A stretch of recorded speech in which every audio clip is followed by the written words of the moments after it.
God says he met you in a season when his soul was still half buried in the ashes of what came before. You didn't know it at first. He smiled easily, laughed on cue, said all the right words. But beneath that quiet charm, there was a weight, a shadow in his eyes that never fully left, even when the light hit him just right. You didn't see it as a warning. You saw it as mystery. He wasn't ready, but you didn't know that either. You were drawn to him the way flame calls to air, not out of need, but recognition. Something about him felt like home, even though you'd never lived there. You could sense the storm behind his calm, and part of you wanted to be the one who brought peace to it. You believed that love could heal what time had broken. But love, as you would learn, is not always timing's companion. Sometimes it's the mirror that reveals what time has refused to face. He told you stories about her, though he didn't mean to. Sometimes it was a word, sometimes a look, sometimes a silence that stretched too long. There was always something unfinished in his sentences, as if he were still speaking to a ghost.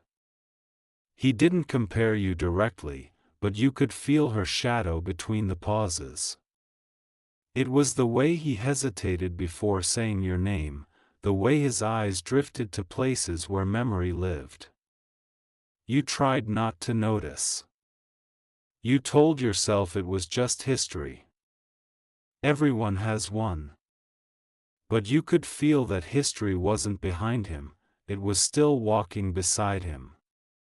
He loved you, that was real. You saw it in the little things, the way his hand would find yours in a crowded room, the way he looked at you like you were both his escape and his anchor.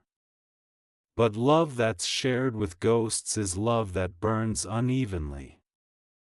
Some nights it was bright, other nights it was smoke. You tried to reach him where she still held him, but that's not a place love can enter uninvited. He said he was over her, that he'd moved on, but you could tell by the way he spoke of her absence, not with anger, but with reverence, that part of him still lived in the memory. She was gone, yet still present. Absent, yet not forgotten. There were moments when he seemed torn between worlds. He'd look at you with eyes full of affection but drift away into thought, caught in an echo. You began to wonder if you were holding a man or holding his unfinished story. And deep down, you prayed, not always in words, but in the quiet ache of your chest, that if love was meant to be yours, then it would come whole. You prayed that whatever hold she had on him would break, not for your victory, but for his peace. Because you began to understand something sacred, you didn't want to win against her. You wanted him to be free. Freedom is not a gift we can give another, it's something they must walk into on their own. You began to see that no amount of love could outshout an echo he wasn't ready to stop listening to. You could hold him, comfort him, forgive him, but you couldn't heal what he refused to release. You tried to leave once, thinking maybe distance would force truth to surface. But he reached for you then, desperate, honest, afraid. He told you he loved you. And he did. But even then, you could feel that another version of him was whispering her name inside his chest. Love, it seemed, could coexist with unfinished grief.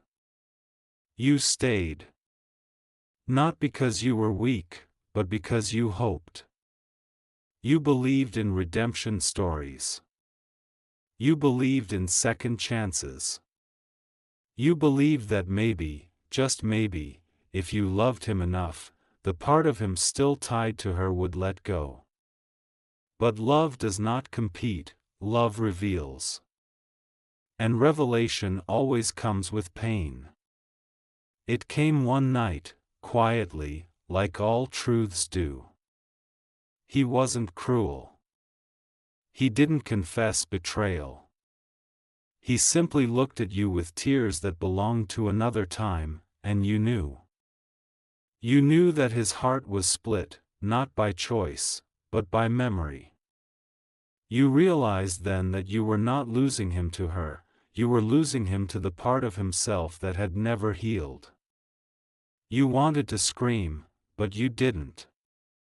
You wanted to ask why he brought you close when he wasn't ready to stay, but the answer was already written in his eyes.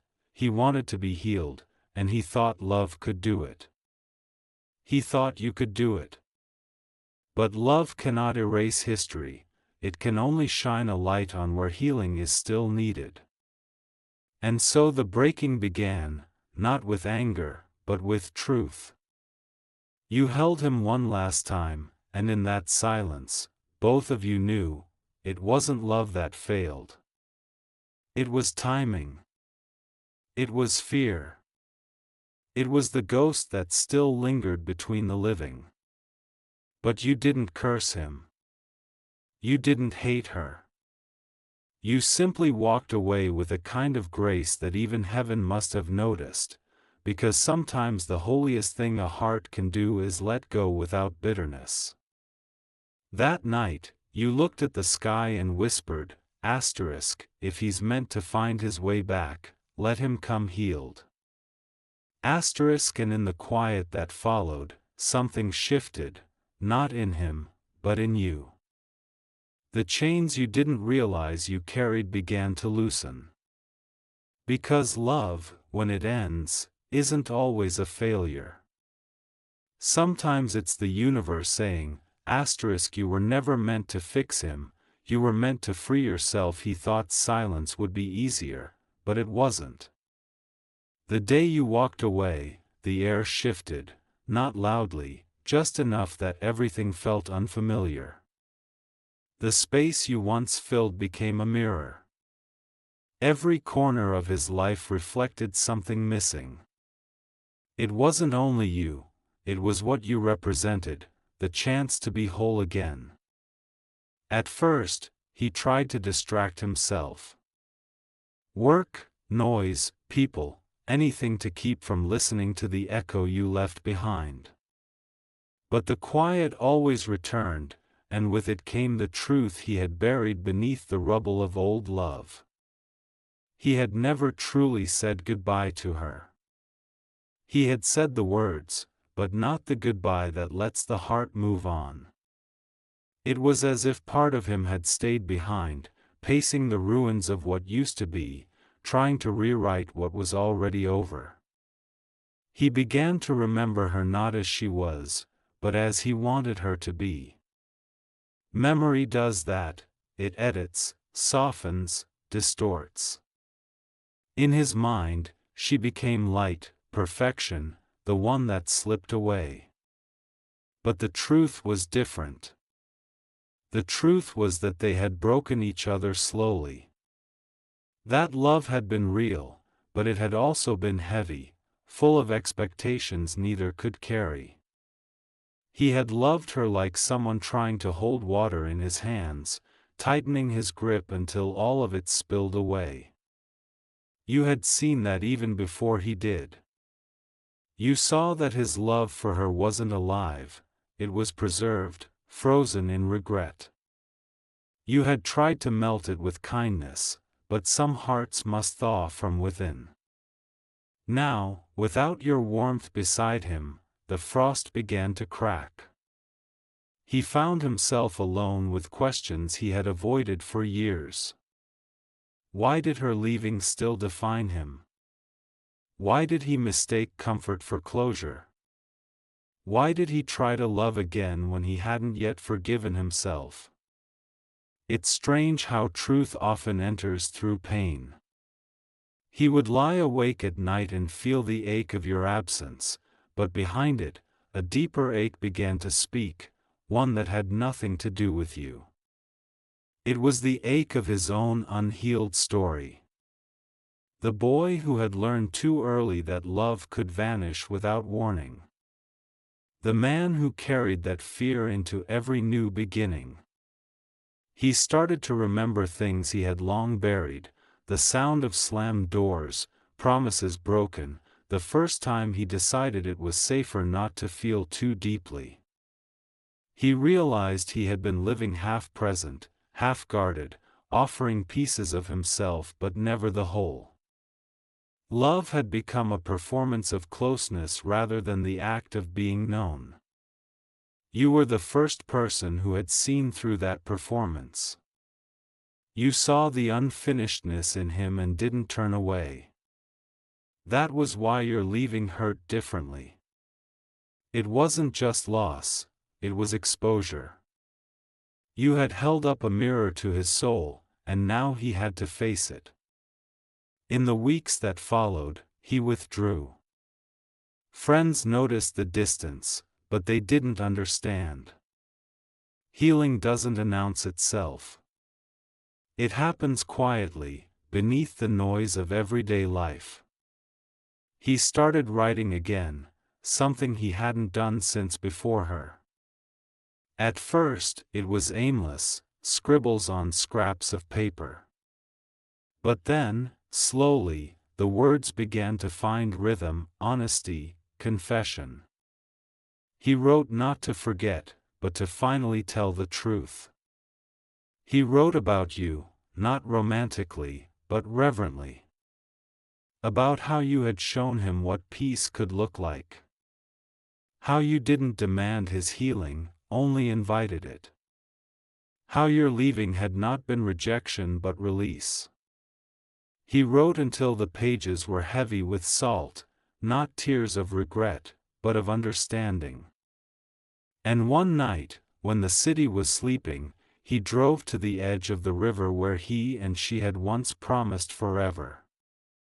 He stood there, hands trembling, and read the words aloud, not as prayer, not as plea, but as farewell. He whispered her name one last time, not to call her back, but to let her go. The sound of it carried on the wind, soft, unburdened, almost peaceful. For the first time, the memory didn't hurt. It simply was. In that moment, the invisible thread that had tied him to the past loosened. The hold she had on him wasn't broken by anger or forgetting, it was broken by acceptance. The past no longer needed to be rewritten, it just needed to rest. He stood there for a long time, watching the water reflect the city lights. It struck him how much the river looked like life, always moving, always carrying fragments of what once was, but never staying the same. He realized then that love, too, must flow. To hold it too tightly is to lose it. To let it move freely is to allow it to find its rightful place. And somewhere in that quiet epiphany, he thought of you. Not with guilt, not with longing, but with gratitude. You had been the bridge between who he was and who he could become. You had been the light that revealed the cracks in his armor. You had been love's gentle reminder that healing and holding on are not the same thing. He didn't reach out. Not yet. Some healing needs space, not reunion. But for the first time, when he thought of you, there was no war inside him, only calm. The past was behind him. The future, still unwritten. And for the first time in years, he was ready to stand in the present without flinching.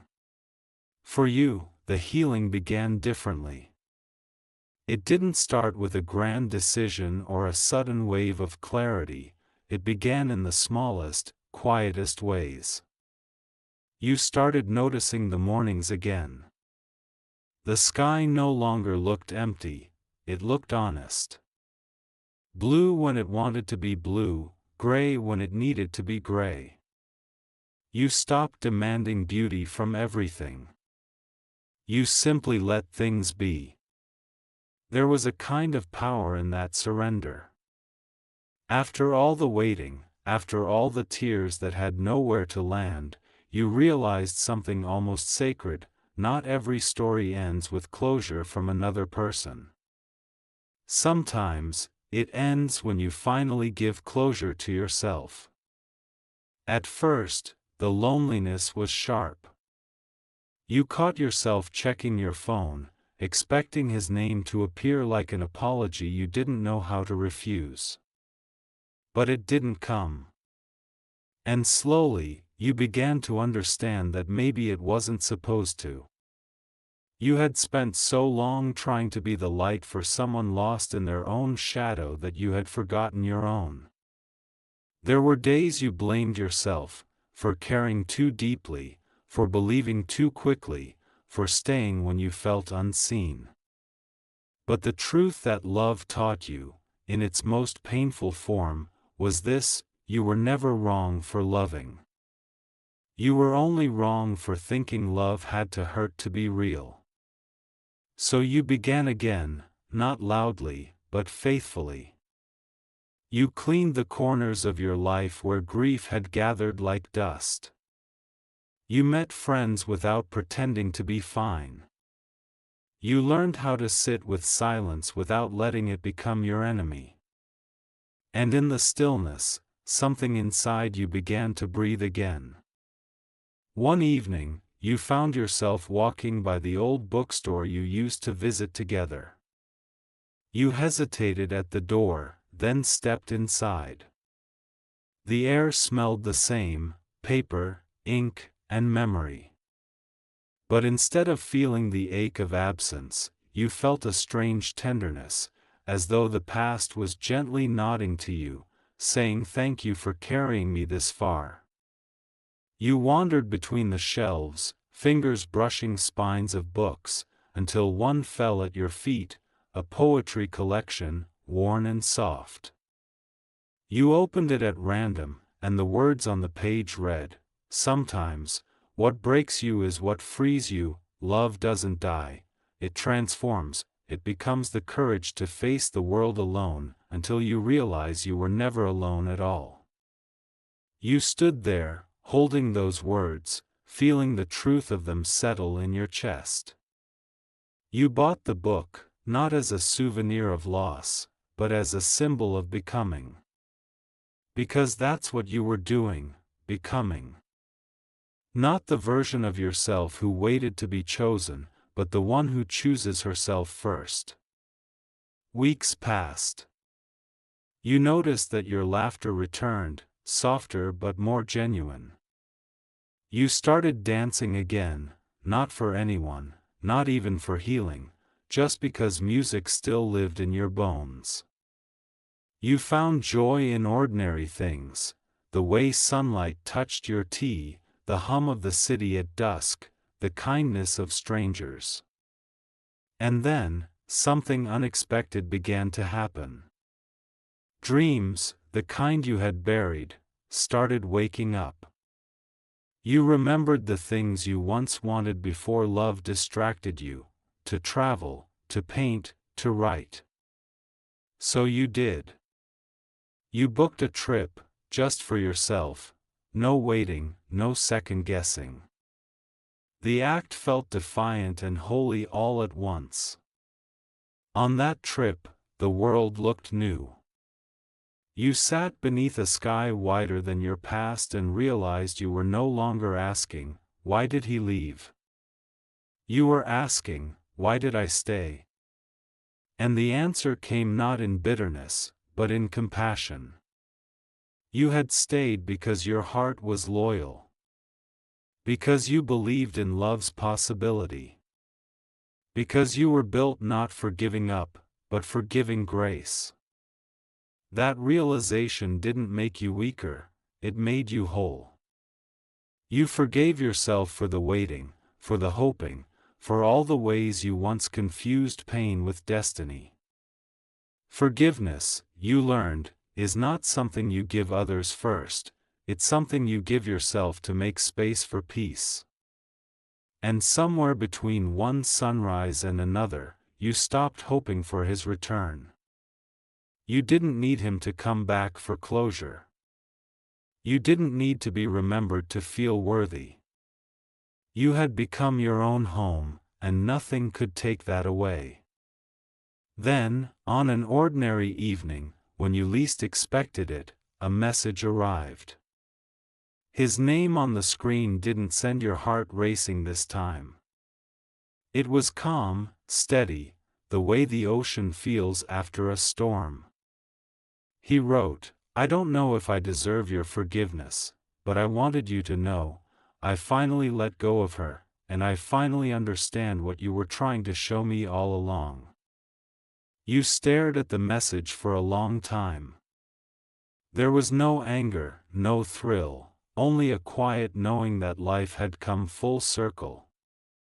You typed back, slowly, carefully, "I'm glad you found peace. I did too." Then you put your phone down, looked out the window, and smiled, not because the story had restarted, but because it had ended exactly as it should. Time passed quietly after that. The seasons shifted, and so did you. The ache that once lived beneath your ribs had turned into something softer, a kind of gentle nostalgia that asked for nothing but understanding.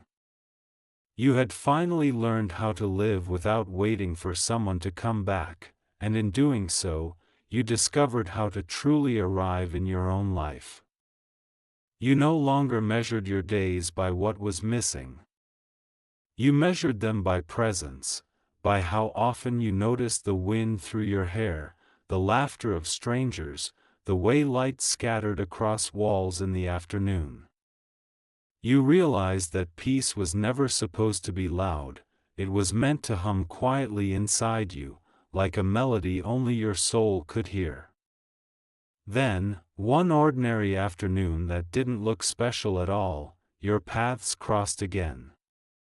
No signs, no divine thunder, just two people standing in the same place after having traveled through entirely different storms. It happened in a cafe by the river, the same river he had once visited to say goodbye to his past. You were there, reading, sipping coffee, lost in your own world. He walked in, unaware, looking for a place to sit. For a second, he didn't notice you. And when he finally did, the air seemed to pause, not because of unfinished longing, but because recognition, when born from healing, feels like grace. He approached slowly, and you both smiled, the kind of smile that doesn't need translation. It was the first time in a long while that you looked at each other without the weight of history hanging between you. The ghosts were gone. Only two hearts, both healed, stood there with nothing to prove. You talked, not about the past, not about what went wrong, but about how life had unfolded. He spoke of the person he had become, how letting go of her had freed him from the version of himself that kept running. You told him about the small joys you'd found in solitude, the trips, the art, the peace that came from no longer needing closure. There were pauses, comfortable ones. And in one of them, he said, almost like a confession, "You were never the one who lost me. I was the one who wasn't ready to be found." You smiled, not to comfort him, but because you finally understood that his healing didn't belong to you anymore. You had your own journey, your own freedom, your own sky. What you shared now wasn't love reborn, it was love transformed, the kind that doesn't ask to be possessed, only witnessed. You parted with a quiet hug, and this time it didn't feel like an ending or a beginning. It simply felt complete. That night, as you walked home, the city lights reflected on the wet pavement, and for a moment, everything shimmered, every pain, every goodbye, every choice that had led you here. You realized that even heartbreak had served its purpose. It had carved you into someone capable of deeper love, not for another, but for life itself.